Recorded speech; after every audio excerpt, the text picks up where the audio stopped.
Afternoon. Today is Cooking with Dean, and we are using the Blackstone. But we're doing something different. I always smoke bone-in whole chicken breasts, and these things are almost like a pound a piece. They're really, really big and delicious, and they take pretty much like 3-4 hours maybe in the smoker to cook. The outside can be a little soft and mushy if it gets overdone. The inside takes hard to get done because it's a thick, uncut bone-in breast. I love them. They're delicious, but I wrap them up in foil. We eat them up. Everybody loves them.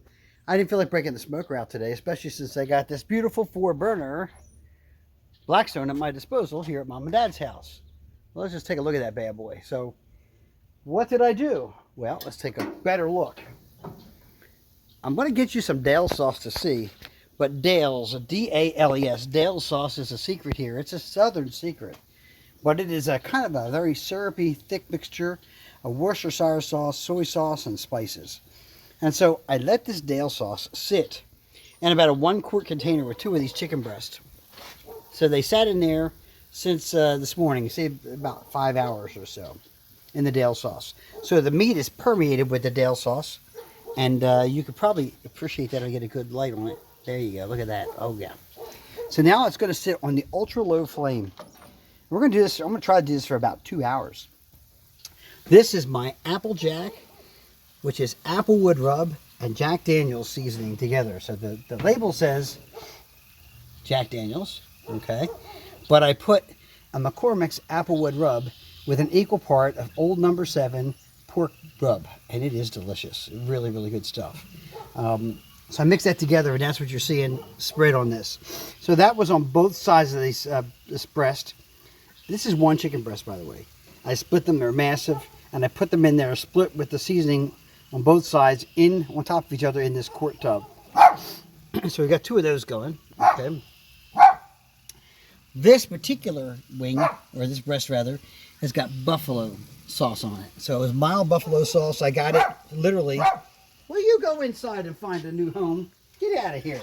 Let me chase the dog away so we can do a video. Get. Go on. Jeez.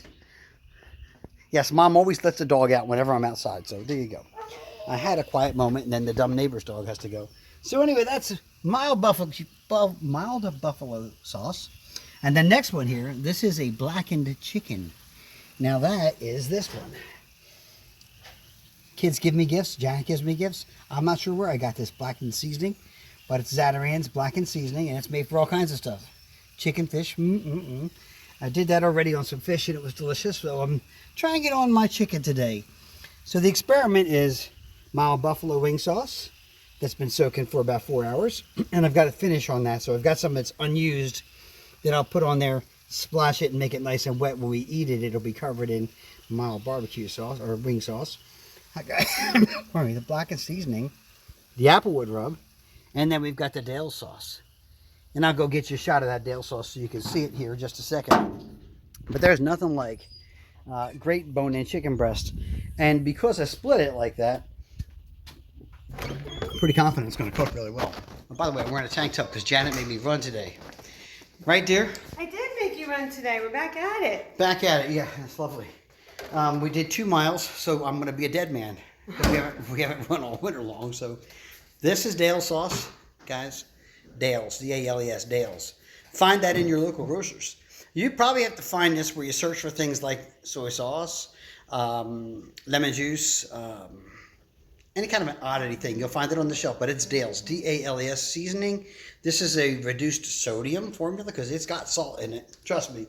But anyway, Dale's is awesome. You just put that in whatever you want to make yummy, especially pork and chicken. Put it in the bowl. Put it in the bowl and let it soak. Put it up to the level of the meat. So if you got pork chops, just cover them completely and let it soak in there. I recommend several hours, like 5 hours. That's all the time I had today. Sometimes I'll do it overnight. Oh man, the flavor is awesome. You need nothing. You put that when you heat, however you want to cook it. When I do a barbecue or when I do I use a bullet smoker, I put it in foil. I put the Dale sauce on it, close it up overnight in a package. In the morning, I wake up, get my smoker going. I set it and forget it. I'm gone for 4 hours or so, 5 hours, and then it's delicious when we come back home. You open that up, and like I said, sometimes the top will be a little overdone. The bottom will be just a little bit underdone, or else it's perfect all the way through. The key is to get home about halfway in and open up the foil. This way the top doesn't get over baked, if you will, and it dries out. So then the whole piece of meat is just amazing. So 2 hours covered in foil, and then open it up for 2 hours in your smoker. That Dale sauce will be awesome. Permeate through the meat. Moist, delicious. Anyway, we are cooking with the Blackstone, and my temperature right now is just around 220 degrees. I'm going to try to let this run like this for a couple hours, because that's really the best way to cook any kind of meat, is lower and slower. Look at that Dale sauce bubbling on there. Can't see it yet, can you? Let me see.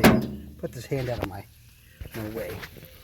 And so if you can smell it over the camera, you'd be smelling something delicious, but it is delicious. So in this corner, folks, we'll be featuring potatoes. I'm going to take whole potatoes, cut them up into what looks like a steak fry. I'm leaving the skin on them. I'm going to fill this up with olive oil and cook my potatoes. Olive oil, maybe a little bit of splash of butter before I get going with it. And once they get well done, I'm going to pull them out. I'm going to put actually the sauce seasoning on them once they get cooking a little bit. I have seasoning from Red Robin. Now, if you eat at Red Robin, yum. I actually think their quality was terrible. Last time we were there, they had their servers, and so everything suffered. But their spice for the French fries, the steak fries, the unlimited steak fries, are what I live for. So Janet bought me some and got it in my stocking for Christmas. Man, delicious. So I'm going to have these nice homemade French fries, cooking on the griddle, cover them with the Red Robin sauce, and then pull them out, put them in a bowl, put the sauce on, or the seasoning on there again, shake them up real good while they're still moist with a little bit of this grease, or this, if you will, olive oil grease, and they're going to be awesome. So watch that corner next. You are cooking with Dean in a beautiful sunny day. Okay, so we are going to do another little experiment here and make some potato chips. That's right, potato chips. I'm going to make a little puddle here. Okay, you need lots of oil because we're really frying, but we're not, right? Put that in there. Got this on low because I'm not in any hurry to burn anything, but these chips are probably going to want to cook much higher heat than that and be done. I'm entertaining myself while we're waiting for the kids to show up. So I'm going to lay these chips out one at a time. Look how thin they are. You see that? How's our light? The light is okay. You got a lot of sunlight today to fight, but there you go. See? I'm going to lay them out on a paper towel when I get done. That's the end, so we just let that do what it's got to do. From time to time I play with homemade potato chips. Whenever I make my Dollywood potatoes, which is fried potatoes with butter, garlic, little onion, pepper, salt, so good. And I make those like I learned how to make them from the guy at Dollywood. That's why I call them Dollywood potatoes. Look at, can you see that? Look at the heat transfer underneath that thing. That's amazing. So, you lay them out so they each get cooked on one side. Give them a couple minutes. Flip them over. So they start to curl up like a real potato chip. And they should be really good homemade griddle chips. That's right. A new thing you never seen on a Blackstone. Again, I like to experiment. So there we go. See how they turn out in just a couple minutes. All right, another quick peek. Original Red Robin seasoning for the fries. This says original, gluten-free like I care. Reds are all natural, original seasoning. This is what you get when you get them unlimited steak fries. Now, can you hear them? Can you see them? I just bring up my Samsung phone. I understand these things catch fire anyway. Anyway, I've got the heat up nice on this thing. That's the beauty of a 4-burner, is you can do all kinds of things. I've actually turned the heat off on this side because they're cooking really well. We've got at least an hour yet before the kids get here. So I'm going to close this up. And basically, underneath the hood, when you get one with a hood, because this Blackstone is awesome. Now, they don't feature a thermometer. and I don't know why. So I bought this thermometer for 10 bucks on Amazon. I'm so proud of it. Right now I'm 150 degrees under the hood, but you'll see it's climbing fast. Right now it runs around 210 under the hood with the burners on low. 200, 210. I shut off two of the burners right now. But when I make my salmon, I'll put these two end burners, 1, 2. I'll put them up almost to 3/4, and I'll put the other two all the way down, and we'll be at 300 degrees in about 40 minutes. Man, your salmon's cooking just right. So, kind of fun. Let's get these fries out and get them flipped. I'm going to use my clean spatula because I have lots of Dale sauce on the others. Okay, flip them over. Ooh, look. Hear that? I'm liking it. Okay. Let's see what we can get down here. I really want to make sure I get them flipped over. No need to cook the same side too long. Oh yeah, look at that.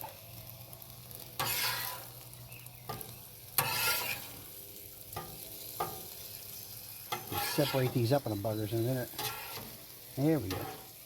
Now there's a puddle of grease here, which is awesome. Okay, that's the best thing, is a puddle of grease.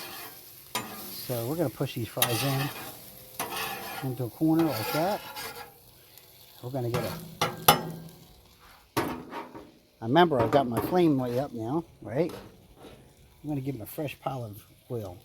So we're not deep frying anything, but we're definitely going to fry things if we put oil in the corner here. I've got my Blackstone pitched. So normally everything is level and it runs right out that drain. Well, that's all great, but you can't do what I do, which is puddle. Down under here is wood blocks, and the actual concrete itself is pitched already. So those two wood blocks allow me to have just the right pitch where this end, this right corner, is dipping a little bit more than the rest of it. So I can make my puddle and cook things that need a little grease. So I'm just going to let those go. Maybe 5 or 10 minutes. We'll come back and see what we got. Okay, the sun is shining. I'm still wearing my silly tank top from jogging. Yes, we advertise everywhere shamelessly. Make it a Palumbi. When you buy or sell real estate, make it a Palumbi. Call us if you need to buy or sell. We really appreciate your business. Now, we're cooking. And by the way, the hood is at almost 300 degrees. And that's with one burner all the way up, one burner all the way down, and 2 burners off. So again, the diversity is I want my heat on this side of the griddle. I don't need to burn this chicken when we're not eating it for another hour or so. That is a messy chicken spatula, so we'll use this one. All right, let's get that. Oh, look at this. Can you taste them yet? Because I sure can. That one's a little light. That one's a little light. That one's a little light. That one's a little light. That's a little light. That's good. Thicker and need time. See, more time. Let's separate them out now. These guys are looking good. Some of these, what I'm going to do next is I'm going to get a tray, put some paper towels on it, and I got a tray and put them on there. So I've got some really good chips to show. Janet, why don't you try a yummy chip? I will try a yummy chip there. They're very good. Very salty. Well, that's the Red Robin spice on them. Very good. Isn't that yummy? Don't. You're torturing the dog. Yes, the poor dog is down here going, where do I get my chip? Them. Man, they're good. All right, here goes it. Time for some griddle fries. That's right. There's about 5 potatoes here, all sliced up real pretty. Now, I like to leave the skin on them, so you'll see that. I like the skin on the outer edge. Always makes it yummy. All I've got is some extra virgin olive oil on here. And I'm going to let these start to simmer in that and do their sizzling thing. I like to get them up this way. My puddle's close to the end of this, so like I mentioned on my last part of the video, kind of do that with it. Make sure they're all touching the griddle somewhere. This way when I flip them, they got a better chance. Now my chicken's been pretty well done. I've left it under cover with the heat off. It's been warm. It's still warm to the touch. But we're going to leave that sit there, and that's going to warm up really nice for the meal. You can see how beautiful white that meat is on the test spots. That's great. Already I've got some sizzle going here. I'm going to fire up the second burner. I'm going to put both these down kind of low. And I'm going to let these just sizzle for a while. I've got about half an hour till the kids come, so We'll let them sizzle on low. I'll come out and flip them every 5 or 10 minutes. And when they start to be soft enough to where I could take the spatula and cut one in half, then I'll know it's good. And then I'll splash a little bit of my Red Robin seasoning back on there. Okay. And heck, we'll get a little bit in there now just to get it started. There. I don't want them too salty. I get complaints I do a lot of too much spice. Too much spice. Well, I love spice, so hey. There we go. All right, the finished product. We got us some beautiful French fries. Oh, they're good. We've got the blackened. Come on up there. We've got the buffalo wing sauce. These are applewood rub. And then below is Dale's chicken. So it's all going to be on the table here, certainly. Everybody's ready for some good stuff.